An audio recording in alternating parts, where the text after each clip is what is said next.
ध्यान से सुनो दर्शकों, मात्र 2 ही दिन में आपके खुद के शरीर से सारी बीमारियां और सारे रोग खत्म हो जाएंगे और आप पहले जैसे ऊर्जावान और ताकतवर महसूस करोगे।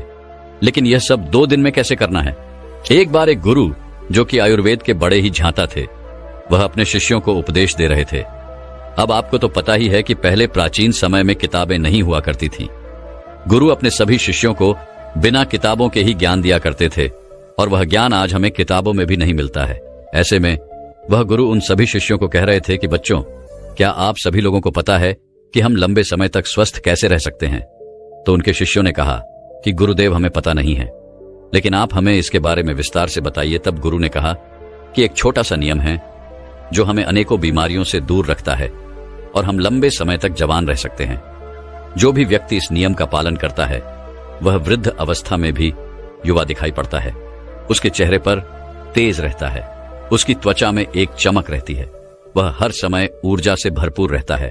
और जो व्यक्ति इस नियम का पालन नहीं करता है वह भरी जवानी में ही वृद्ध दिखाई देने लगता है। उसके बाल सफेद हो जाते हैं, चेहरे पर झुर्रियां पड़ जाती हैं, त्वचा रूही रूही हो जाती है और वह हमेशा थका थका महसूस करते हैं। इसीलिए आज जो मैं तुम्हें नियम बताने वाला हूं उसे तुम बड़े ही ध्यान से सुनना, क्योंकि यह एक छोटा सा नियम आपके पूरे जीवन को बदल सकता है। तभी एक शिष्य ने कहा कि गुरुदेव, क्या वह नियम सरल है? क्या उसे हम सभी आसानी से अपना सकते हैं? शिष्य की बात सुनकर गुरु मुस्कुराए और बोले, हाँ, यह नियम बहुत सरल है और इसे हर व्यक्ति अपना सकता है। तुम भी अपना सकते हो। यह नियम बहुत आसान है, बस तुम्हें इसका ठीक से पालन करना आना चाहिए। तभी वह शिष्य बोला कि गुरुदेव, लेकिन वह नियम क्या है? तब गुरु ने बताया कि वह नियम है, हमें रात में भूखा सोना चाहिए। गुरु की बात सुनकर शिष्य घबरा गया और गुरु से बोला कि गुरुदेव जी, आप क्या कह रहे हैं? भूखा सोना है? मुझसे तो इस नियम का पालन नहीं होगा, क्योंकि देखो, मैं तो भूखा नहीं सो सकता हूं। शिष्य की बात सुनकर गुरु फिर मुस्कुराए और बोले, पहले तुम मेरी पूरी बात तो सुनो, तुम इस पूरे नियम के बारे में तो समझो। मैं तुम्हें यह थोड़ी कह रहा हूं कि तुम सुबह भोजन करो और इसके बाद भोजन ही ना करो और रात को भूखे सोने जाओ। फिर गुरु ने सभी शिष्यों से कहा, अब आप सभी लोग मेरी बात को ध्यान से सुनो। और फिर गुरु ने बताना शुरू किया, अब तक आपने अपने जीवन शैली में जो भी बदलाव किए हैं, जिन नियमों का पालन किया है, उन सभी में से जो आज का नियम है वह महत्वपूर्ण है। यह आपको बहुत अधिक लाभ देगा। यह नियम कोई कठिन नियम नहीं है, आप सरलता से इसका पालन कर सकते हैं। इसके लिए सबसे पहले आपको इस बारे में पता होना चाहिए कि हमारे शरीर में एक प्राण शक्ति होती है जो हमारे सभी कार्यों को संपादित करती है। जैसे कि जब हम भोजन करते हैं तो वह प्राण शक्ति हमारे भोजन को पचाने में लग जाती है। हम कोई दिमाग का कार्य कर रहे होते हैं तो उस समय वह प्राण शक्ति उस दिमागी कार्य को ठीक तरीके से संचालित करने में लग जाती है। जब हम दौड़ रहे होते हैं तो दौड़ते समय भी हमारी जो प्राण शक्ति है वह कार्य करती है। वह प्राण शक्ति हमारे शरीर के हर कार्य को संपादित करती है। लेकिन यहाँ पर एक बात समझने वाली यह है कि प्राण शक्ति केवल एक समय में एक ही कार्य कर सकती है। अगर आप भोजन करते हैं और भोजन करने के तुरंत बाद अगर आप कुछ गहरी सोच में पड़ जाते हैं तो आपके पाचन तंत्र पर इसका प्रभाव पड़ेगा, क्योंकि जो प्राण शक्ति है वह पूरे तरीके से पाचन पर लग ही नहीं पाती है। उसे तो आपने बांट दिया है। प्राण शक्ति का काम था कि जो भोजन आपने खाया है वह उसको पचाए, लेकिन आप तो गहरी सोच में डूब गए और प्राण शक्ति को एक नया काम मिल गया। अगर आप भोजन करने के बाद कोई शारीरिक परिश्रम करना शुरू कर देते हैं या फिर तेज तेज चलना शुरू कर देते हैं तो यह भी ठीक नहीं है, क्योंकि प्राण शक्ति जो पूरी तरह से पाचन पर लगती थी वह अब आपके तेज चलने पर खर्च हो रही है। इसीलिए आपको भोजन करने के बाद बहुत तेज नहीं चलना है, नहीं तो आपकी प्राण शक्ति आपके तेज चलने की तरफ आकर्षित हो जाएगी। इसीलिए आपको भोजन करने के बाद धीरे धीरे ही टहलना है। इसके बाद गुरु ने उन शिष्यों को कहा कि यह तो तुम्हें समझ में आ गया होगा कि प्राण शक्ति एक समय में एक ही कार्य कर सकती है। लेकिन जब आप देर रात में भोजन करते हैं, देर से आप खाना खाते हैं, तो पता है क्या होता है? इससे हमारे शरीर पर 3 प्रभाव पड़ते हैं। अब आप सभी इन 3 प्रभावों को ठीक से समझो। पहला प्रभाव जो हमारे शरीर पर पड़ता है वह यह है कि जो आपकी जठराग्नि होती है वह सूर्य के साथ काम करती है। यानी कि जैसे जैसे सूर्य का उदय होता है तो आपकी जो पाचन अग्नि है वह बढ़नी शुरू हो जाती है। दोपहर में वह बढ़ जाती है और संध्या काल में वह थोड़ी मंद पड़ जाती है। इसीलिए संध्या काल में हल्का भोजन करें और यही ठीक रहता है। और आपको यह भी ध्यान रखना होता है कि आपको शाम का भोजन सूर्य अस्त होने से पहले ही कर लेना है। अगर सूर्य अस्त हो गया तो आपकी जो जठराग्नि है वह बिल्कुल कम हो जाएगी, और उस मंद जठराग्नि में जब आप भोजन करते हैं तो वह भोजन ठीक से नहीं पचता है। अगर आपने सात्विक भोजन भी किया होगा तो वह भी नहीं पचता है, क्योंकि उस समय जठराग्नि मंद थी, इसीलिए भोजन ठीक से नहीं पचता है और वह शरीर में लंबे समय तक पड़ा रहता है, ज्यादा समय तक रुका रहता है। इसी वजह से वहां पर सड़न पैदा होने लगती है, और वही सड़न हमारे लिए विषाद का कारण बनती है, जहर का कारण बनती है, आपके शरीर के लिए हानिकारक होती है। इसीलिए आपको समझना है कि आप अगर सूर्य अस्त होने से पहले भोजन करते हैं तो जठराग्नि ठीक रहती है और भोजन ठीक से पचता है। दूसरा प्रभाव जो आपके शरीर पर पड़ता है वह यह है कि रात्रि के समय जो आपकी प्राण शक्ति है वह हीलिंग में लगनी चाहिए, यानी कि शरीर में जो मरम्मत होनी है, शरीर में जो टूट फूट होती है, उसकी मरम्मत में वह प्राण शक्ति लगनी चाहिए। लेकिन अक्सर लोग क्या करते हैं, भोजन करते हैं और सो जाते हैं, जो कि बहुत गलत है, क्योंकि मैंने आपको पहले बताया कि प्राण शक्ति एक समय में एक ही कार्य करती है। लेकिन जब आप खाना खाकर तुरंत सो जाते हैं तो आपकी यह प्राण शक्ति पूरी तरह भोजन को पचाने में लगी रहती है, और इस वजह से वह हीलिंग का कार्य जो है वह नहीं कर पाती है, शरीर की मरम्मत नहीं कर पाती है। और जब वह प्रक्रिया निरंतर चलती रहती है, यानी कि आप खाते हैं और सो जाते हैं, तो फिर बहुत सारी बीमारियां शुरू होने लग जाती हैं, क्योंकि आपके शरीर की मरम्मत हो नहीं पाती है, आपकी प्राण शक्ति ठीक से अपना कार्य नहीं कर पाती है, वह हीलिंग का, मरम्मत का कार्य नहीं कर पाती है, और इसी वजह से अनेक बीमारियां पैदा हो जाती हैं। तीसरा प्रभाव जो हमारे शरीर पर पड़ता है वह यह है कि जब आप भोजन करने के तुरंत बाद सोने चले जाते हैं तो आपका दिमाग कहता है कि मुझे तो नींद चाहिए, और आपका शरीर भी यही कहता है कि मुझे तो नींद चाहिए। लेकिन आपका पाचन तंत्र क्या कहता है, क्या अभी मैं सक्रिय हूं? मुझे तुमने काम दिया है, अब इस काम को मुझे करना है, तो आप भी जागते रहोगे, तभी तो मैं अपना कार्य ठीक से कर पाऊंगा। यानी कि दो विरोधाभास स्थितियां पैदा हो जाती हैं, दिमाग की तरफ से तो सो जाओ और पेट की तरफ से जागो। ऐसी स्थिति में नींद गहरी नहीं हो पाती है, और गहरी नींद न होने के कारण शरीर को आराम भी नहीं मिल पाता है। आप सो तो जाते हैं 7 घंटे या 8 घंटे, लेकिन सुबह उठने में आपको कठिनाई होती है, आप दिन भर ऊर्जावान महसूस भी नहीं कर पाते हैं, और ऐसा इसीलिए होता है क्योंकि रात भर प्राण शक्ति ठीक से शरीर की मरम्मत, शरीर की हीलिंग का काम नहीं कर पाई। आपकी जठराग्नि, आपकी प्राण शक्ति पूरी तरह से पाचन तंत्र पर केंद्रित रही, उसने पूरी रात भोजन को पचाने में ही अपना समय दिया, और फिर जैसे आप सुबह उठते हैं तो उठते ही फिर कुछ खा लेते हैं, और इसी वजह से बार बार खाने से हमारी प्राण शक्ति पूरी तरह से पाचन पर ही लगी रहती है, और शरीर के दूसरे कार्य मंद पड़े रहते हैं, जो कि शरीर के लिए बहुत जरूरी थे। ये 3 प्रभाव थे जो हमारे शरीर पर पड़ते हैं। अगर आप सूर्य अस्त होने के बाद भोजन करते हैं और भारी भोजन खाते हैं तो इससे आपकी पाचन प्रणाली पूरी तरह से बिगड़ जाती है, खत्म हो जाती है, और फिर आप इसे ठीक करने के लिए चूर लेते हैं। अनेक प्रकार के तरीके अपनाते हैं, तब भी यह ठीक नहीं हो पाती है। लेकिन जो स्वाभाविक प्रण है उस पर तो आप ध्यान ही नहीं देते हैं। स्वाभाविक प्रणाली जो परमात्मा ने आपको दी है, जिससे आपका शरीर खुद ही खुद को साफ कर लेता है, खुद ही खुद की बीमारियों को ठीक कर लेता है। फिर गुरु सभी शिष्यों से कहते हैं कि अब मेरी बात को ध्यान से सुनो, शरीर अपनी बीमारियां अपने आप ठीक करेगा, लेकिन उसके लिए तुम्हें क्या करना है, इस बात को समझो। इसके लिए आपको शाम 6 बजे से पहले अपना आहार लेना है। अगर आप शाम 6 बजे से पहले भोजन कर लेते हैं तो उसके बाद आप 9 से 10 बजे तक सोने के लिए जाते हैं, तो आपके पास लगभग 3 घंटे का समय होता है। और जो यह 3 घंटे का समय होता है, और इसमें जो भी आपने हल्का फुल्का भोजन किया है वह आपके पेट से नीचे उतर शुरू हो जाता है, और उसका अर्ध भोजन ठीक से पच भी जाता है। यानी कि आपने 7-8 बजे भोजन किया तो आपका आधा भोजन 10 बजे पच गया, और जो बचा वह रात्रि के 1 बजे तक पच गया, और 1 बजे के बाद जो आपकी प्राण शक्ति है वह मरम्मत का कार्य करेगी, वह हीलिंग का कार्य करने लग जाएगी। फिर गुरु उन सभी शिष्यों से कहते हैं कि आपकी प्राण शक्ति अपने कार्य को ठीक तरीके से करे। उसके लिए आप 2 तरीकों से भूखे रह सकते हैं।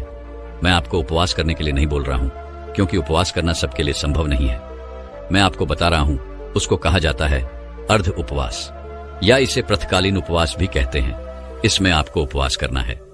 वह उपवास आपको 16 घंटे का करना होता है, और इसकी शुरुआत आप ऐसे कर सकते हैं कि आपने शाम को जो भोजन किया था 7 बजे, उसके बाद अगले दिन आप 7 बजे ही भोजन करें, क्योंकि जब आप 7-8 बजे भोजन कर लेते हैं तो वह भोजन आपका रात्रि में 1 बजे तक पच जाता है। उसके बाद आपके शरीर के पास लगभग 6 घंटे होते हैं और इस 6 घंटे में प्राण शक्ति शरीर की मरम्मत का कार्य करती है। आप शाम को 7-8 बजे भोजन करें और उसके बाद सुबह 7-8 बजे भोजन करें, और यह नियम हर कोई अपना सकता है। यह बिल्कुल सरल है। लेकिन अगर आप रात को 8-9 या फिर 10 बजे भोजन खाते हैं तो आप अपने इस नियम को बदले और 7-8 बजे भोजन खाना शुरू करें, क्योंकि यह छोटा सा नियम आपके जीवन में बड़ा बदलाव करेगा। दूसरी सारी चीजें बाद में, पहले अपने शरीर के स्वाभाविक प्रणाली को ठीक करना है। अगर आपको इस नियम से और भी ज्यादा फायदा लेना है तो आप शाम को 7-8 बजे भोजन कीजिए और उसके बाद सुबह 11 बजे भोजन करिए। अगर आप 7 से 11 बजे भोजन करते हैं तो आपके शरीर के पास 16 घंटे होते हैं जिसमें वह भोजन का पाचन भी करेगा, और उस भोजन को पचाने के बाद वह रिपेयरिंग का काम करना भी शुरू कर देगा। इस प्रकार से जब आप अपने शरीर को आराम देते हैं, पाचन तंत्र को रिलैक्स होने देते हैं, प्राण शक्ति को अपना कार्य करने देते हैं, तो ये प्राण शक्ति आपके पूरे शरीर को प्रभावित करेगी, पूरे सिस्टम को ठीक करेगी, और आपको यह प्रभाव 15 से 20 दिन में दिखना शुरू हो जाएगा। अगर आपको कोई गंभीर बीमारी है तो वह ठीक होना शुरू हो जाएगी। अगर आपकी त्वचा खराब है तो वह भी ठीक होने लगेगी। आपकी त्वचा गलौज करेगी। अगर आपके बाल बहुत ज्यादा झड़ते हैं तो आपके बाल भी मजबूत होंगे, और अगर आपके बाल सफेद हो चुके हैं तो वह भी धीरे धीरे काले होना शुरू हो जाएंगे। अगर आप बहुत थका थका महसूस करते हैं तो आप ऊर्जावान महसूस करने लगेंगे। अगर आपको कोई मानसिक समस्या है, चिंता है, तनाव है, तो आपकी चिंता और तनाव भी दूर हो जाएगा। जो विद्यार्थी पढ़ते तो हैं लेकिन उनको याद नहीं रहता है, तो उन्हें भी पढ़ी हुई चीजें जो हैं वह याद रहने लगेगी। आपको पता है कि हमें कोई चीज याद क्यों नहीं रहती है? क्योंकि हमारा दिमाग रिलैक्स नहीं रह पाता, क्योंकि हमारी प्राण शक्ति पूरी तरह से हमारे भोजन को पचाने में ही लगी रहती है और वह दिमाग की तरफ जा ही नहीं पाती है। लेकिन आप इस नियम का पालन करेंगे तो आपकी एकाग्रता बढ़ जाएगी। दिमाग कोई भी कार्य अच्छे से करना शुरू कर देगा। अगर आप 10 घंटे का उपवास कर सकते हैं तो आपके शरीर का फैट कम होगा। अगर आप वजन बढ़ाना भी चाहते हैं तो आपका वजन भी बढ़ेगा, लेकिन जो एक्स्ट्रा फैट होता है वह कम हो जाएगा, क्योंकि मोटापा अनेक बीमारियों को जन्म देता है। यह नियम आपके लिए हर प्रकार से उपयोगी है। तभी गुरु की बात सुनकर उनमें से एक शिष्य खड़ा हुआ और उनसे बोला कि गुरुदेव, मेरे मन में 2 प्रश्न उठ रहे हैं, कृपया करके आप उनका भी जवाब दीजिए। गुरु ने कहा कि पूछो बेटा, तुम्हारा क्या प्रश्न है? तब शिष्य ने कहा कि गुरुदेव, अगर हम शाम को 7 बजे भोजन करते हैं, उसके बाद हम 10 बजे तक सोने जाते हैं, तो अगर हमें भूख लगे तो हम क्या करें? शिष्य की बात सुनकर गुरु ने कहा कि बेटा, इसके लिए तुम्हें सबसे पहले यह समझना होगा, हमारे शरीर की प्रत्येक कोशिका का एक सिस्टम होता है। वह बाहर से कैलोरी लेती है जो हम भोजन खाते हैं, उससे वह ऊर्जा का निर्माण करती है और उसी से हमारा शरीर भी चलता है। लेकिन अगर कोशिकाओं को निरंतर बाहर से आहार मिलता रहता है तो उसी से वह निरंतर ऊर्जा बनाती रहती है। लेकिन जब आप कुछ समय तक भोजन नहीं करते हैं और बाहर से कोशिकाओं को ऊर्जा मिलना बंद हो जाती है, तो ऐसी स्थिति में कोशिकाएं अपने अंदर जो वेस्ट मटेरियल पड़ा रहता है उससे ही, चाहे वह गलत तरीके का प्रोटीन ही क्यों ना हो, कोई बैक्टीरिया ही क्यों ना पड़ा हुआ हो, वह उनका अवशोषण करके ऊर्जा का निर्माण करना शुरू कर देती है। इस स्थिति में कोशिकाओं की सफाई होना शुरू हो जाती है और इस प्रक्रिया में यह होता है कि जो कोशिकाओं के अंदर एक संरचना होती है जिसे लिसोसोम कहा जाता है, लिसोसोम के अंदर कुछ एंजाइम होते हैं और यह एंजाइम जो वेस्ट मटेरियल कोशिका के अंदर है उसका पाचन करके उससे ऊर्जा का निर्माण करना शुरू कर देते हैं। यानी कि आपकी कोशिकाएं जब उसे बाहर से ऊर्जा नहीं मिलती हैं तो वह अपने अंदर के वेस्ट मटेरियल को इकट्ठा करके उसी से ऊर्जा बनाती है। और इसी तरीके से हमारे शरीर की डिटॉक्स प्रणाली भी शुरू हो जाती है। और यह डिटॉक्स प्रणाली आप कुछ खाकर या कोई भी औषधि लेकर शुरू नहीं कर सकते हैं। यह डिटॉक्स प्रणाली जो है वह एक ही तरीके से शुरू हो सकती है और वह यह है कि जब आप कुछ समय तक आहार नहीं लेते हैं। दिन में पूर्ण उपवास करना लोगों के लिए संभव नहीं होता है, कठिन पड़ता है, लेकिन आप इस नियम में अधिकतर समय सो ही रहे होते हैं। तो अगर आप 16 घंटे का नियम अपनाते हैं, शाम को 7 बजे भोजन करके अगले दिन 7-10 बजे या फिर हो सके तो 11 बजे भोजन करते हैं, तो इससे भी आपको कोई कठिनाई नहीं होगी, क्योंकि इस समय भी आप अधिकतर समय सो ही रहे होते हैं। और उसके बाद आप अपने सुबह के नियम और प्रक्रिया में लगे रहते हैं, जिससे समय निकल जाता है, आपको भूख का एहसास नहीं होता है।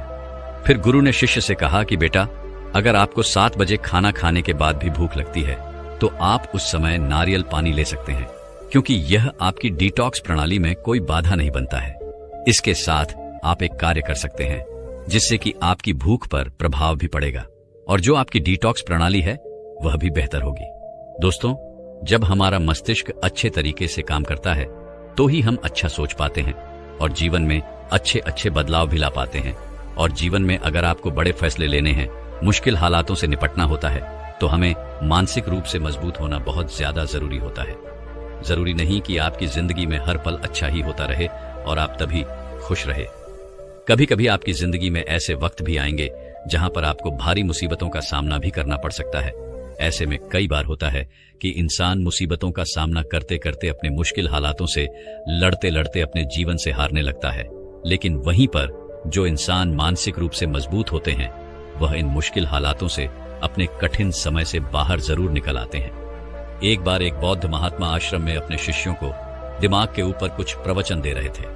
गुरु कह रहे थे कि इंसान के मस्तिष्क के विचार कभी अच्छे होते हैं तो कभी बुरे होते हैं।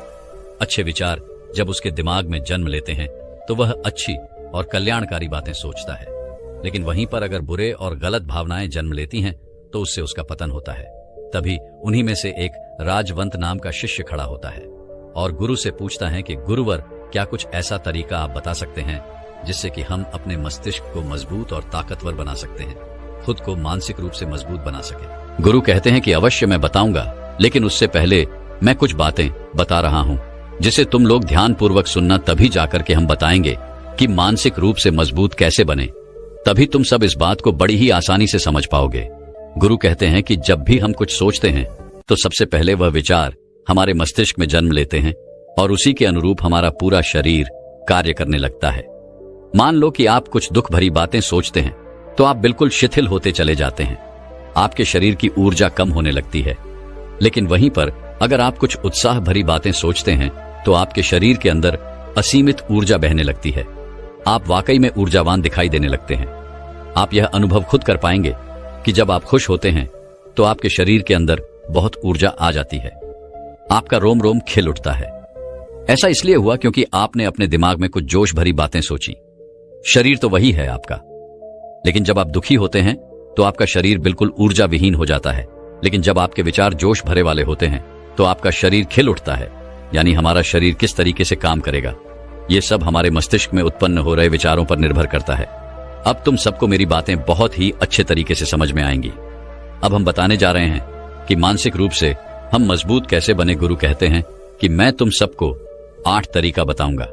अगर आप उन 8 तरीकों को अपने दिमाग में लाएं, वैसा ही सोचते हैं, तो यकीन मानिए आपका शरीर भी वैसा ही काम करने लगेगा। जैसा कि मैं पहले बता चुका हूं कि जब आप दुखी होते हैं तो आपका शरीर ऊर्जा विहीन होने लगता है, लेकिन जब आप खुश होते हैं, आपके दिमाग में अच्छा विचार आया और आप खुश हो गए तो आपके शरीर में अच्छी ऊर्जा बहने लगती है। इसका मतलब यह है कि अगर हम वह 8 तरीके जान लें और वही हम अपने दिमाग में सोचे तो हमारा शरीर भी ऊर्जा और जोश से भर जाएगा। अर्थात हम मानसिक रूप से मजबूत बन जाएंगे। और वास्तव में जब आप मानसिक रूप से मजबूत बन जाएंगे तो आप मुश्किल हालातों का सामना बड़ी ही आसानी से कर लेंगे। गुरु कहते हैं कि शिष्यों, मानसिक रूप से मजबूत बनने का पहला नियम है, जो हो चुका है उसकी परवाह करना छोड़ दो। गुरु कहते हैं कि शिष्यों, मुझे यह बताओ कि सूर्य किस दिशा में उगता है। तो सभी शिष्यों ने एक साथ जवाब दिया कि गुरुजी, सूर्य पूर्व दिशा से निकलता है। फिर गुरुजी ने कहा कि अगर मैं यह कहूं कि सूर्य पश्चिम दिशा से निकले तो क्या वह निकलेगा? सभी शिष्य कहते हैं कि बिल्कुल नहीं गुरु, सूर्य तो पूर्व दिशा से ही निकलेगा। हम उसके स्थान को, उसके जगह को बदल नहीं सकते हैं। फिर गुरु कहते हैं कि मान लो बारिश का मौसम है और अगर मैं यह बोलूं कि बारिश बंद हो जाए तो क्या हमारे बोलने से बारिश बंद हो जाएगी? शिष्य कहते हैं कि नहीं गुरुवर, वह तो मौसम में बदलाव की वजह से होगा। जब मौसम में बदलाव होगा तो बारिश बंद हो जाएगी। फिर गुरुजी कहते हैं कि अगर मैं तुम लोगों से यह कहूं कि ठंडी के मौसम में गर्मी पड़ने लगे तो ऐसा होने वाला तो नहीं है। शिष्य कहते हैं गुरुवर, आप ठीक कह रहे हैं, यह कभी नहीं हो सकता कि ठंडी के मौसम में गर्मी पड़े और गर्मी के मौसम में ठंडी पड़ने लगे। यह मौसम तो प्रकृति पर निर्भर करता है, जो कि हमारे बस में नहीं है। फिर गुरु कहते हैं कि ठीक उसी प्रकार अगर जो चीज हमारे वश में नहीं होती है या जो बातें, घटनाएं बीत चुकी हैं, अगर हम उन घटनाओं को लेकर के बार बार परेशान होते रहेंगे या उसकी बहुत ज्यादा परवाह करेंगे तो क्या हम भूतकाल की घटनाओं को बदल सकते हैं? शिष्य कहते हैं कि नहीं गुरुवर। फिर गुरु कहते हैं कि अगर तुम उन बीती घटनाओं को लेकर के बार बार चिंता में रहोगे और उस चीज की परवाह करोगे तो तुम परेशान होते चले जाओगे। इसीलिए तुम्हारी जिंदगी में जो घटित हो चुका है, कोशिश करो उसे भुलाने की, और उसका एकमात्र तरीका है कि आप अपने आने वाले समय पर, आने वाले भविष्य पर, आने वाली चीजों पर अपना ध्यान केंद्रित करिए। गुरु आगे कहते हैं कि मानसिक रूप से मजबूत बनने का दूसरा नियम है ध्यान करने की आदत डाले। गुरु कहते हैं कि गौतम बुद्ध जब सत्य की खोज में निकल पड़े थे तो उन्होंने बहुत सारे उपाय किए, बहुत सारे कर्मकांड किए, लेकिन उन कर्मकांडों की वजह से उन्हें बहुत ज्यादा कुछ हासिल नहीं हुआ और उनका शरीर दुबला पतला होता चला गया। लेकिन वह सत्य की खोज करने में असमर्थ रहे। उनके गुरुओं ने उन्हें बहुत सारे कर्मकांड उपाय बताए, लेकिन उन कर्मकांड का कोई मतलब नहीं हुआ। अंत में जब भगवान गौतम बुद्ध स्वयं ध्यान की अवस्था में बैठे तो धीरे धीरे ध्यान की गहराइयों में जाकर के उन्हें वह सारी चीजें लगने लगी जिस चीज की वह खोज में निकल पड़े थे। ध्यान के जरिए वह अपने सभी विचार पर विजय पा लिए। उन्होंने पापी मार्ग को पराजित किया, काम वासना पर विजय पाई, अपनी हर एक भावना पर वह विजय पा लिए। और यह सब तभी हुआ जब वे ध्यान की गहरी अवस्था में बैठे और कई दिनों तक ऐसे ही बैठे रहे। ध्यान करने से हमारा मन और मस्तिष्क बहुत ही शांत हो जाता है, जिससे कि अगर हम किसी वस्तु पर या किसी के बारे में या किसी चीज के बारे में जब विचार करते हैं तो हमारा पूरा ध्यान उसी पर केंद्रित रहता है। हमारा दिमाग ज्यादा इधर उधर भागता नहीं है और हम चीजों को बहुत ही अच्छे तरीके से समझ पाते हैं। ध्यान ही एक ऐसा तरीका है जो आपको हर तरीके से आपके दिमाग को मजबूत बनाता है। बौद्ध भिक्षु अगर किसी बात पर ज्यादा जोर देते हैं तो वह ध्यान की प्रक्रिया पर ध्यान में कई घंटे तक बैठे रहते हैं, जिससे उनका दिमाग बहुत ही शांत रहता है, उनका मन बहुत ही शांत रहता है। और जिसका मन शांत रहता है वही किसी भी चीज पर अच्छी तरीके से विचार कर सकता है, अर्थात वह मन और मन मस्तिष्क दोनों से मजबूत होता चला जाता है। ध्यान करने से आपकी सारी वासनाएं आपके नियंत्रण में रहेंगी। आप अपनी इच्छा अनुसार अपनी वासना को अपने वश में किए रहेंगे। गुरु आगे कहते हैं कि मानसिक रूप से मजबूत बनने का तीसरा नियम है बहुत ज्यादा किसी से उम्मीद मत रखना। गुरु ने कहा कि तुम सब अपनी मर्जी से जन्म लिए हो, अपनी मर्जी से ही गर्भ का चुनाव किए हो, लेकिन इंसान जन्म लेने के बाद वह यह सब भूल जाता है कि उसे क्या करना क्या नहीं, वह किस लिए जन्म लिया था, और जन्म लेने के बाद वह तमाम तरह की वासनाओं से ग्रसित हो जाता है। इस संसार की मोह माया में वह बहुत ज्यादा परेशान हो जाता है। वह खुद को जान ही नहीं पाता, वह खुद को भूल जाता है। और यही वजह रहती है कि वह तरह तरह के लोगों से अपनी बहुत ज्यादा उम्मीदें लगा बैठता है। उम्मीदें दुख का कारण बनती है। जिस भी व्यक्ति वस्तु से आपकी उम्मीदें ज्यादा बढ़ जाएंगी, आने वाले समय में सबसे ज्यादा दुख आपको उसी से मिलने वाला है, क्योंकि उम्मीद जहां होती है दुख भी वहीं पर होता है। क्योंकि आप किसी से बहुत ज्यादा उम्मीद लगा लिए और वह व्यक्ति आपकी उम्मीदों पर खरा नहीं होता रहा, तो सबसे ज्यादा दुख आपको उसी से होने वाला है, क्योंकि जब उम्मीद टूटती है तो दुख बहुत ज्यादा होता है। इसलिए इस सांसारिक, इस भौतिक जीवन में बहुत ज्यादा उम्मीद और बहुत ज्यादा मोह किसी भी व्यक्ति से मत करना। तभी एक शिष्य उठ खड़ा होता है और कहता है कि हे गुरुवर, हम बिना उम्मीद से, बिना आशा से कैसे जी सकते हैं। हम सबके मन में रहता है कि मुझे यह चीज करनी है, मुझे वह चीज करनी है, मुझे जीवन में ऊंचाइयों को हासिल करना है। बिना उम्मीद के तो हम लोग जीवन में आगे बढ़ ही नहीं सकते। गुरु ने कहा कि कुछ पाने की लालसा, कुछ बड़ा बनने की लालसा जीवन में जरूर आपको ऊंचाइयों तक ले जाएगी। कुछ बड़ा बनने के लिए लालसा खुद से होती है, ना कि किसी व्यक्ति वस्तु विशेष से। मैं यहां पर लोगों के बारे में बात कर रहा हूं कि अगर तुम ये सोचो कि मेरा दोस्त मेरे साथ हमेशा खड़ा रहेगा, या मेरे लिए मेरे साथ हमेशा खड़ा रहेगा, या आप जो सोचे वह सामने वाला इंसान आपके लिए वैसा करे, तो ये सभी चीजें बहुत ज्यादा उम्मीद और मोह को बढ़ावा देती हैं। बहुत ज्यादा उम्मीद किसी से मत रखना। खुद से उम्मीद रखोगे तो दुख बहुत ज्यादा नहीं होगा, लेकिन अगर दूसरों से उम्मीद रखोगे और वह उम्मीद पूरी नहीं हुई तो दुख बहुत ज्यादा होगा। कई बार होता है कि माता पिता जो अपने जीवन में हासिल नहीं कर पाए, वह चाहते हैं कि वह चीज उनके बच्चे हासिल करें। वह सारा भार अपने बच्चों पर ला देते हैं। बच्चे उनके हिसाब से चले, वह उनकी उम्मीदों को पूरा करे। उन्होंने जो अपने जीवन में हासिल नहीं कर पाया, वह काम अब उनके बच्चे करें। और लगभग इस समय तो सभी के माता पिता यही कह रहे हैं। बहुत कम लोग होते हैं जो अपने बच्चों को आजाद रखते हैं। मेरी सभी से गुजारिश है कि अपनी उम्मीदों का पहाड़ अपने बच्चों पर ना थोपें। गुरु कहते हैं कि मानसिक रूप से मजबूत होने का चौथा नियम है कि पहली बार में ही किसी काम में फेल होने से डरो मत। गुरु आगे कहते हैं कि शिष्यों, अगर डर तुम पर हावी हो जाएगा तो तुम अवश्य असफल हो जाओगे। अपनी जिंदगी में वह इंसान सबसे ज्यादा असफल होता है जिसे अपने लक्ष्य को पाने का डर रहता है। अगर डर तुम्हारी जिंदगी में बढ़ गया तो तुम्हें वह असफलता की तरफ जरूर ले जाएगा, क्योंकि डर तुम्हारे आत्मबल को, तुम्हारे आत्मविश्वास को डगमगा देगा, कमजोर कर देगा और तुम्हारा आत्मबल, तुम्हारा आत्मविश्वास कमजोर हो जाएगा तो तुम निश्चित ही अपने लक्ष्य को पाने में असमर्थ महसूस करोगे और यही असमर्थता तुम्हें असफलता की तरफ ले जाएगी। इसलिए जीवन में जब तुम अपने लक्ष्य की प्राप्ति के लिए आगे बढ़ो तो मन में किसी भी चीज की शंका मत रखो कि मैं फेल हो जाऊंगा, अगर यह नहीं हुआ तो यह हो जाएगा। ये सब बातें अपने दिमाग में मत लाओ, क्योंकि यह सभी बातें आपको डर की तरफ ले जाएंगी और जब डर बढ़ेगा तो तमाम शंका आपके दिमाग में पैदा होगी। आपको घबराहट भी हो सकती है, आपको नींद नहीं आएगी, रात को बेचैन मन होने लगेगा, क्योंकि आपका डर आपको असफलता की तरफ ले जा रहा है। और जब असफलता का विचार आपके दिमाग में आएगा तो आप और ज्यादा डरने लगेंगे। इसलिए जीवन में जब आप लक्ष्य की प्राप्ति के लिए आगे बढ़ जाओ तो मन में कोई शंका मत रखो, सिर्फ और सिर्फ अपने काम करने पर ध्यान दो।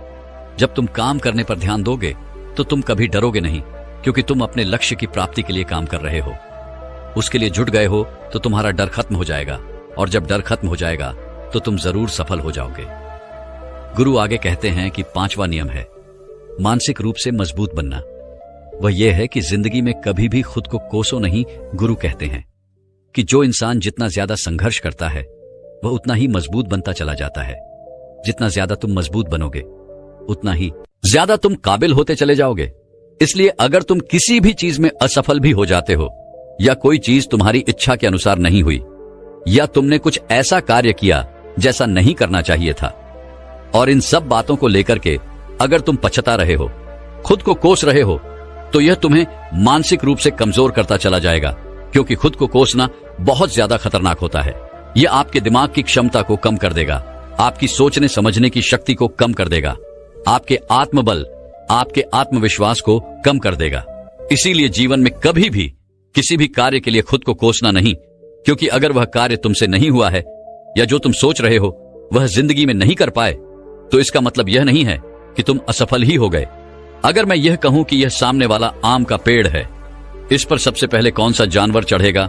हाथी चढ़ेगा, बंदर चढ़ेगा, या फिर गिलहरी और या फिर शेर? तो सभी शिष्यों ने कहा कि गुरुवर, इस पर तो गिलहरी और बंदर सबसे पहले चढ़ जाएंगे। तभी फिर गुरु कहते हैं कि तो अगर यह हाथी सोचे कि मैं इस पेड़ पर नहीं चढ़ पाया, अगर वह खुद को कोसने लगे तो क्या यह सही है? शिष्य ने कहा कि गुरुवर, यह तो गलत बात है, क्योंकि हाथी तो कभी भी पेड़ पर चढ़ ही नहीं सकता। हाथी तो पेड़ पर चढ़ने के लिए बना ही नहीं है। गुरु कहते हैं कि ठीक इसी प्रकार हर एक व्यक्ति का काम करने की कला का, दिमाग का अलग अलग महत्व होता है। कोई किसी कार्य में माहिर होता है तो कोई किसी कार्य में बस हमें इसी को समझने की जरूरत होती है। जरूरी नहीं कि दुनिया के लोग जैसा कर रहे हैं तो तुम भी वैसा करो। तुम अपनी प्रतिभा के हिसाब से कार्य को करो। अगर तुम अपनी प्रतिभा के हिसाब से करोगे तो तुम उसमें जरूर सफल हो जाओगे। गुरु आगे कहते हैं कि मानसिक रूप से मजबूत बनने का 6वां नियम है अपनी ऊर्जा को व्यर्थ में बर्बाद मत करो। गुरु कहते हैं कि तुम सबके अंदर अभी बहुत ऊर्जा है। कभी भी अपनी ऊर्जा को गलत कार्यों में, गलत लोगों पर बर्बाद मत करना, क्योंकि अगर तुम अपनी ऊर्जा को बर्बाद करोगे तो वह तुम्हें बर्बादी की तरफ ले जाएगी। इसलिए अपनी ऊर्जा को अपने लक्ष्य में लगाओ, क्योंकि अभी तुम सबके पास बहुत ज्यादा ऊर्जा है। अगर तुम सब पूरी ऊर्जा के साथ अपने लक्ष्य पर जुड़ जाओगे तो तुम जरूर सफल हो जाओगे। लेकिन अगर तुम ऊर्जा को गलत जगह पर लगा रहे हो तो तुम्हारी ऊर्जा बिखरने लगेगी, और जब ऊर्जा बिखरने लगेगी तो तुम कभी भी अपने लक्ष्य की प्राप्त नहीं कर पाओगे। गुरु आगे कहते हैं कि मानसिक रूप से मजबूत बनने का 7वां नियम है सुनो सबकी, लेकिन करो अपने मन की। गुरु कहते हैं कि शिष्यों, पहले ध्यान से तुम यह पता करो कि तुम्हारे अंदर कितनी क्षमता है। अगर तुम सबको अपनी क्षमता के बारे में पता है तो तुम अपनी क्षमता के हिसाब से कार्य को करो। भले लाखों लोग तुमसे यह बोले कि तुम इस कार्य को नहीं कर सकते हो, उस कार्य को नहीं कर सकते हो, तो तुम कभी भी उन पर भरोसा नहीं करना या उनके हिसाब से मत चलना, क्योंकि शरीर तुम्हारा अपना है। तुम्हें खुद के बारे में सबसे ज्यादा तुम ही जान पाओगे। कोई दूसरा तुम्हारे बारे में तुमसे ज्यादा नहीं जान पाएगा।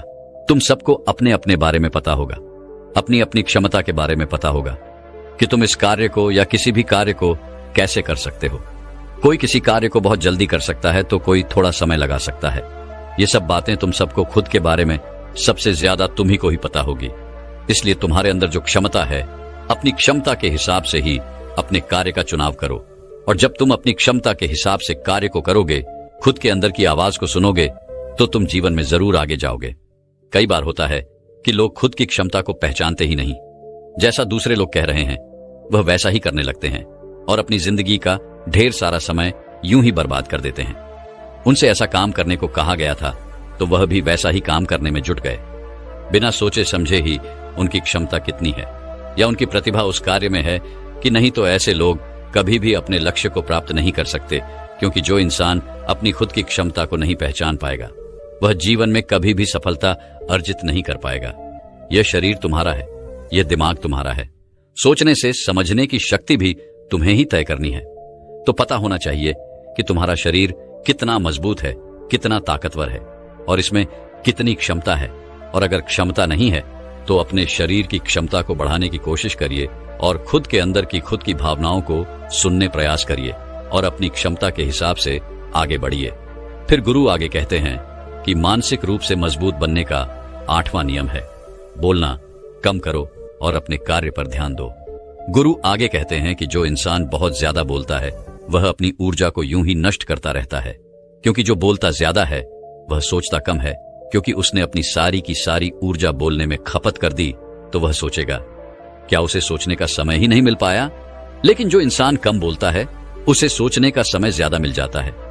और जब तुम किसी बात पर या किसी तत्व पर ज्यादा विचार करोगे तो जाहिर सी बात है कि तुम्हारे दिमाग में तमाम विचार आएंगे और वह विचार ही तुम्हें सफलता की तरफ ले जाएंगे। गुरु कहते हैं कि शिष्यों, अगर मैं तुमसे कुछ सवाल पूछता हूं तो सबसे पहले तुम सोचते हो, तुरंत बोल तो नहीं देते। लेकिन अगर कोई यहां बैठा है और वह अपने साथी से बात कर रहा है, अपने दूसरे गुरु भाइयों से बात कर रहा है, तो वह कभी हमारी बात पर ध्यान नहीं दे पाएगा। और जब हम प्रश्न पूछेंगे तो उसका गलत जवाब वह दे देगा, क्योंकि वह बोलने में अपनी ऊर्जा व्यर्थ कर रहा है। वह हमारी तरफ तो ध्यान दिया ही नहीं, लेकिन जो शिष्य शांत हैं, हमारी बात को ध्यान से सुन रहा है, तो वह सोच विचार करके पूर्ण तरीके से उत्तर देगा और उसके उत्तर भी सही होंगे। इसलिए शिष्यों, कम बोलने का अभ्यास करो। जब तुम कम बोलने का अभ्यास करोगे तो तुम किसी भी बात पर, किसी भी तथ्य पर ज्यादा विचार कर पाओगे। तो जाहिर सी बात है कि समस्या का समाधान जरूर निकल कर आएगा और कम बोलने से तुम्हारी ऊर्जा की भी बचत होगी। उस ऊर्जा को सोचने में लगाओ। गुरु कहते हैं कि शिष्यों, ये थे मानसिक रूप से मजबूत बनने के 8 नियम। अगर तुम सब यकीन के साथ इन 8 नियम का पालन अपनी जिंदगी में करते हो तो तुम मानसिक रूप से अवश्य मजबूत बनोगे। फिर कोई परेशानी, कोई भी रुकावट तुम्हारी जिंदगी में नहीं आने वाली है। कोई समस्या भी आएगी तो तुम उसका डट कर सामना भी कर पाओगे। सभी शिष्य गुरु की बात को सुनकर के उनका कोटि कोटि नमन करते हैं और वे लोग समझ जाते हैं कि मानसिक रूप से मजबूत बनने के यह 8 नियम उनकी जिंदगी में कितने हितकारी साबित होने वाले हैं। वह सभी गुरु को प्रणाम करते हैं और उस दिन की शिक्षा भी पूरी हो जाती है। सभी लोग अपने आश्रम में चले जाते हैं। एक समय की बात है, एक नगर में बहुत बड़े प्रसिद्ध गुरु रहते थे। वह गुरु आयुर्वेद के बहुत बड़े ज्ञाता थे। उनकी प्रसिद्धि हर जगह फैली हुई थी। ऐसे में एक बार उनके पास एक युवक आया और उनसे कहने लगा, गुरुदेव, मैं अपने पेट को लेकर बहुत ही परेशान हूँ। मेरा पेट हमेशा ही भारी भारी रहता है, मुझे भूख नहीं लगती है और हमेशा ही मेरे पेट में दर्द रहता है। और इस दर्द की वजह से न तो मेरा किसी काम में मन लगता है और मैं अधिकतर चिड़चिड़ा महसूस करता हूँ। कृपया मुझे कुछ आसान से उपाय बताइए जिससे मैं अपनी इस पेट की समस्या से छुटकारा पा सकूं। युवक की पूरी बात ध्यान से सुनने के बाद उन गुरु ने उस युवक से कहा, बेटा, घबराने की आवश्यकता नहीं है। तुम्हारे पेट में इन सारी परेशानियों का कारण है पेट में गैस का बनना। फिर वह गुरु उस युवक से कहते हैं, बेटा, मेरी बात को ध्यान से सुनो। कई बार आपके पेट में बहुत ज्यादा गैस इकट्ठी हो जाती है जिससे आप परेशान होने लगते हैं और आपका पेट फूल जाता है। इसके क्या कारण होते हैं यह समझो। देखो, गैस आमतौर पर आंत में बनती है, जो छोटी आंत के जरिए बड़ी आंत में तेजी से फैलती है। गैस बनने का सबसे बड़ा कारण है अपच, जिसकी वजह से आपका पाचन तंत्र पूरी तरह बिगड़ जाता है। फिर गुरु उस युवक से कहते हैं, बेटा, पेट में गैस बनने के 2 मुख्य कारण होते हैं, जिसमें पहला कारण होता है कि जब हम खाना खाते हैं तो उसके साथ बहुत सारी हवा खाने के साथ और पानी के साथ हमारे पेट के अंदर चली जाती है और फिर वह वहां पर इकट्ठा होकर ठंड का कारण बनती है। दूसरा कारण है कि जब हम खाना खाते हैं तो कई बार हम ऐसा खाना खा लेते हैं जिससे कि पाचन क्रिया के दौरान जब वह खाना पचता है तो वहां पर बहुत सारी गैस इकट्ठी हो जाती है, और अगर यह गैस ज्यादा बनती है तो वह गैस वहां पर जमा होकर दर्द का कारण बन जाती है और हमारे अंदर ऐसी असहजता पैदा कर देती है। गुरु उस युवक से कहते हैं, बेटा, अब जो मैं तुम्हें बताऊं उन चीजों को तुम ध्यान से सुनना, जिसमें सबसे पहली है भोजन में कार्बोहाइड्रेट चीजों को कम करें। भोजन में जरूरत से ज्यादा कार्ब्स जैसे आलू, चावल, ब्रेड, मिठाई, पकोड़े, चिप्स, कोल्ड ड्रिंक आदि लेने से और फाइबर का सेवन कम करने से कब्ज, अपच पेट, दर्द पेट में गुड़गुड़ाहट तुम्हें ध्यान में रखनी है वह यह है कि खाते समय पानी न पिए। कुछ लोग खाते समय खूब पानी पीते हैं। यह आदत सेहत के लिए अच्छी नहीं है। खाते समय पानी पीने से खाना ठीक से नहीं पच पाता है, जिससे पेट में गैस और गुड़गुड़ाहट हो सकती है। फिर सड़क पर खुली बिकने वाली चीजों से फूड पॉइजन हो सकता है। फूड पॉइजन या फिर डायरिया की स्थिति में खाना ठीक से नहीं पचता है। इस स्थिति में पेट में गैस बनने लगती है और गुड़गुड़ियां भी गैस बाहर निकलती है। इसीलिए कभी भी बासी भोजन नहीं करना चाहिए। चौथी बात जो तुम्हें ध्यान में रखनी है वह यह है कि हमेशा तुम्हें खाना समय पर खाना चाहिए और लंबे समय तक भूखा नहीं रहना चाहिए। सुबह सुबह तो बिल्कुल भी भूखा आपको नहीं रहना है, क्योंकि खाना समय पर नहीं खाने से, लंबे समय तक भूखे रहने से या फिर जरूरत से ज्यादा खाना खाने से, तली चीजें खाने से, मसालेदार खाना खाने से, चाय के साथ ढेर सारे पकोड़े या फिर समोसा खाने से गैस एसिडिटी की समस्या शुरू हो जाती है। ऐसे लोगों को पेट में गुड़गुड़ाहट किसी भी कारण से बने, लेकिन आज मैं तुम्हें 4 चीजों के बारे में बताऊंगा। उससे आपकी गैस बनने की समस्या बिल्कुल खत्म हो जाएगी। अब इसे तुम ध्यान से सुनो। सबसे पहली चीज जो आपके गैस को खत्म करेगी और पाचन से संबंधित सारी समस्याओं को खत्म करेगी वह है अजवाइन। बेटा, अजवाइन के अंदर एक ऐसा तत्व पाया जाता है जिसे बोलते हैं थाइमोल। थाइमोल अंदर जाकर हमारे पाचन तंत्र को मजबूत करता है। जब हम अजवाइन खा लेते हैं तो यह थाइमोल हमारे पेट के अंदर जो पाचक रस होते हैं उनकी क्षमता को बढ़ा देता है, जिसकी वजह से हमारा खाना जल्दी जल्दी पचता है और हमारे गैस की समस्या बिल्कुल खत्म हो जाती है। बेटा, अजवाइन के बीज में फाइबर और पोटासियम की मात्रा ज्यादा होती है। यह ब्लड प्रेशर को कंट्रोल करने में मदद करती है। यह बीज दिल से जुड़ी समस्याओं को भी कम करते हैं। अजवाइन मेटाबॉलिज्म को बढ़ाने के साथ साथ पाचन में सुधार करता है। अजवाइन में एंटी फंगल गुण पाए जाते हैं जो स्किन के लिए गुणकारी होते हैं। इसका उपयोग त्वचा की समस्याओं जैसे मुहासे, एक्जिमा और फंगल संक्रमण के इलाज के लिए किया जाता है। अजवाइन के बीज गांठियां और जोड़ों के दर्द जैसी समस्याओं में मदद करते हैं। अजवाइन में मौजूद गामा टेरिपियन, पेप्टिक, ऑल्सो डायबिटिक के इलाज, ब्लड प्रेशर और कोलेस्ट्रॉल के स्तर को कम करने में मदद करता है। अब आपको इसे कैसे इस्तेमाल करना है उसके बारे में जानो। आपको एक ग्लास गुनगुना पानी लेना है और उसके साथ आपको आधा चम्मच अजवाइन की फांक लेनी है। इसको आपको खाने के 10 से 15 मिनट के बाद में लेना है। दिन में आपको एक ही समय इसका इस्तेमाल करना है, यानी आप इसे सुबह के नाश्ता करने के बाद में ले सकते हैं, या फिर आप दोपहर का खाना खाने के बाद इसको ले सकते हैं, या फिर आप रात्रि का खाना खाने के बाद भी इसको ले सकते हैं। जब आप अजवाइन की फांक को लेना शुरू कर देंगे तो आपके गैस की समस्या बिल्कुल खत्म हो जाएगी और आपका पाचन तंत्र भी मजबूत होगा। फिर गुरु उस युवक से कहते हैं कि बेटा, दूसरी चीज जो आपको इस्तेमाल करनी है वह है जीरा। जीरा बहुत ही अच्छी चीज है। जीरे के अंदर बहुत सारे प्राकृतिक तेल पाए जाते हैं जो कि हमारे पाचन तंत्र को सुधारते हैं, मजबूत करते हैं और गैस की समस्याओं से हमें छुटकारा दिलाते हैं। इसीलिए आपको जीरे का पानी इस्तेमाल करना है। यह आपके शरीर को अंदर से साफ करता है। जब आप इसका सेवन करते हैं तो यह शरीर में मौजूद हानिकारक कण, गंदगी और बैक्टीरिया को साफ करता है। यह आपके रक्त को शुद्ध करने में मदद भी करता है। इसके अलावा यह आपकी इम्यूनिटी को मजबूत करता है। यह पेट के लिए भी बहुत लाभकारी होता है। जिन लोगों का पाचन कमजोर है और पेट संबंधित समस्याएं जैसे पेट में गैस, अपच, कब्ज, ब्लोटिंग आदि से परेशान रहते हैं, उनके लिए जीरे का पानी बहुत ही लाभकारी होता है। साथ ही अगर आप भोजन के 15 मिनट के बाद इसका इस्तेमाल करते हैं तो यह भोजन के बेहतर पाचन में भी मदद करता है और पेट को स्वस्थ रखता है। इसके सेवन से सिर्फ आपके पाचन में ही सुधार नहीं होता है, बल्कि मेटाबॉलिज्म में भी सुधार होता है, जिससे आप तेजी से कैलोरी बर्न कर पाते हैं। यह शरीर में जमा चर्बी को कम करने में भी मदद करता है और आपकी वेट लॉस जर्नी में तेजी लाता है। इसके अलावा शरीर में टॉक्सिन्स को बाहर और रक्त को शुद्ध कर त्वचा संबंधित कई समस्याओं को दूर करने में मदद करता है। इससे कील मुहासे और एलर्जी आदि से छुटकारा मिलता है, साथ ही त्वचा में निखार भी आता है। फिर गुरु उस युवक से कहते हैं, बेटा इसको बनाने के लिए आपको एक ग्लास में पानी लेना है और उसके अंदर आपको एक छोटी चम्मच जीरे की डाल देनी है। इसके बाद में आप इसको आग पर रखिए और इसे उबलने दीजिए। आप इसे करीबन 5 से 7 मिनट के लिए उबालें। इसके बाद आप इसको छलनी की सहायता से छान कर एक दूसरे ग्लास में रख लीजिए और फिर इस पानी को आपको दिन में 2 बार इस्तेमाल करना है।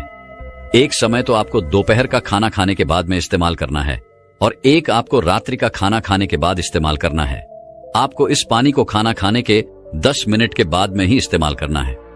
जीरा आपकी गैस की समस्याओं के लिए बहुत ही अच्छी चीज है। आप इसे 2 समय इस्तेमाल कीजिए, जिससे इसके अंदर जो प्राकृतिक तेल होता है वह पूरी मात्रा में मिले और गैस की समस्याओं को बिल्कुल खत्म कर दे।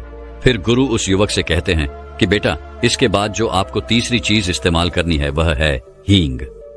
हींग आयुर्वेद की बात करें तो हींग हमारे शरीर के अंदर वात दोष को नियंत्रित करती है और गैस भी एक तरह का वात दोष है। इसीलिए अगर आप हींग का इस्तेमाल करते हैं तो उसकी वजह से आपको गैस की समस्याएं बिल्कुल खत्म हो जाएंगी। इसके साथ ही हींग ब्लड प्रेशर को कम करती है।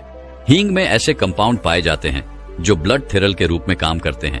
इसके अलावा यह ब्लड प्रेशर को कम करने और दिल को हेल्थी बनाने में भी मदद करती है।